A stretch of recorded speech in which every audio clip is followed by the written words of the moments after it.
శ్రీగురుభ్యో నమః. శ్రీమహాగణపతయే నమః. భూమోస్కల్పపాదానాం భూమిరేవావలంబనం త్వయి జాతాపరాధానం త్వమేవ శరణం శివే. ఇవాళ సౌందర్యలహరిలో 54వ శ్లోకం చదువుకుందామండి. ఇది కూడా అమ్మవారి కళ్ళ గురించి చెప్తున్నారనమాట. ఈ శ్లోకం ఏంటంటే, మనం పూజ చేసుకునేటప్పుడు అండి, సంప్రోషణ చేసుకునేటప్పుడు ఈ శ్లోకాన్ని చదువుకుని చేస్తే కానీ సంప్రోషం జరిగినట్టుగా భావించవచ్చు అనమాట. నేనైతే అట్లా చేస్తాను.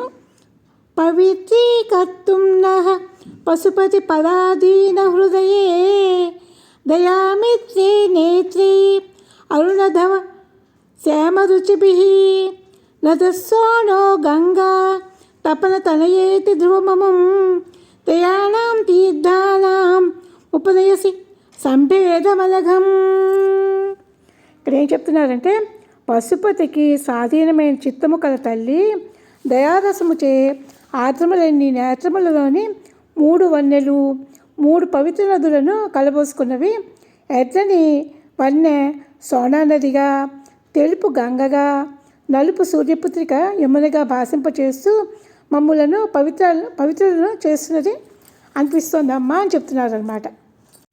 అజ్ఞానులైన ప్రాణులను కాపాడువాడైన పశుపతి యందు లగ్నమైన చిత్తము కలదానా దేవి, దయారసము చేత తడుపబడినవై మృదువులై ప్రసన్నములైన ఎర్రని తెల్లని నల్లని అగు సోనాభద్ర, శ్వేతజల ప్రవాహయగు గంగా, నీలజల ప్రవాహయగు యమున నదుల సంగమ స్థానమును పాపులమైన మమ్ము పవిత్రులుగా చేయకుడి వరకు మాకు సంపాదించి ఇచ్చావమ్మా అని చెప్తున్నారు అనమాట.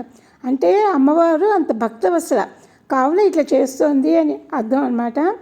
ఏమవుతుందంటే, అమ్మవారి కళ్ళలో తెలుపు, నలుపు, ఎరుపు 3 రంగులు కనబడుతున్నాయి. సహజ సిద్ధంగానే ఉన్నాయి.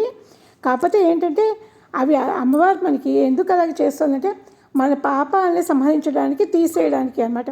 మనల్ని ఏంటంటే పవిత్రీకత్వం అనమాట, అపవిత్రులను పవిత్రంగా చేయడానికి చేస్తుంది అని చెప్తున్నారండి. ఇది కూడా భావించడానికి బాగుంటుంది. దీన్ని కూడా 32 సార్లు చదువుకోండి. పవిత్రీకర్తుం నః పశుపతి పదాధీన హృదయే దయామిత్రే నేత్రే అరుణధవళ శ్యామరుచిభిః నదస్సోనో గంగా తపన తనయేతి ధ్రువమమం త్రయాణాం తీర్థానాం ఉపనయసి సంభేదమలఘం. పశుపతి పరాధీన హృదయ అనేది ఇక్కడ సంబోధన అండి. అంటే పశుపతి అయిన శివునికి స్వాధీనమైన చిత్తము కలదానా అని సంబోధిస్తున్నారు అనమాట. సంబోధన చాలా బాగుంది కదా అమ్మవారికి మనం సంబోధించుకోవడానికి.